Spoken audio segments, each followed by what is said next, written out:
about another voice and culture of Taiwan with We Love Hakka. 现在就让我们一起加入客家风情，大家来讲客家吧。Hello everyone, it's time for Hakka training on ICRT, and this whole month we're taking you to the county of Hualien. There is a sugar factory here known as Guangfu Sugar Factory, and back in the days it attracted a lot of Hakka people to immigrate there for work. We're going to learn more about it soon with Leo. 今天带大家到花莲呢，要来参观光复糖厂，大家听过吗？当时很多客家人呢到这边来工作哦。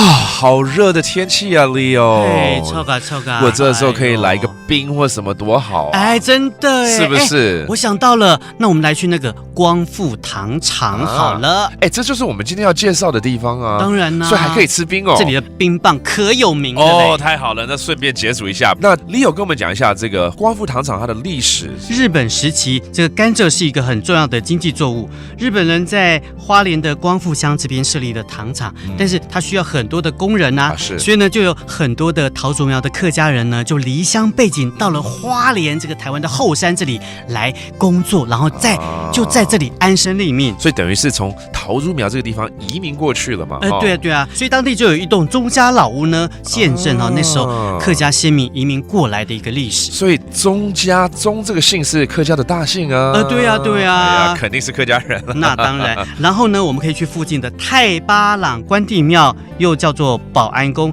就是阿美族跟客家人的共同信仰哦，真的共同信仰，共同信仰，没错。不错。然后呢，我们到大富村明德路这边来喝客家擂茶，感受一下非常浓厚的客家怀旧的风味哦。因为走得很累了，真的又有喝茶又要吃冰哦，不要忘了。对，还要吃冰哎，赶快走啦，赶紧去光复糖厂吧。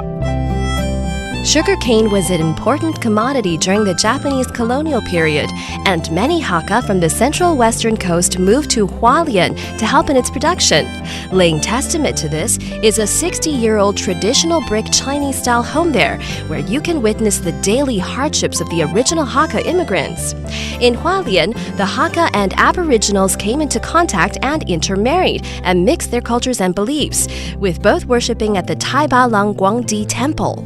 好，Leo，我们来教大家一些客语单字吧。好啊。就像我一定要去吃冰，吃冰怎么说？Sip ban。OK，let's have some ice。然后 sugarcane， 我们刚刚教的甘蔗。甘蔗。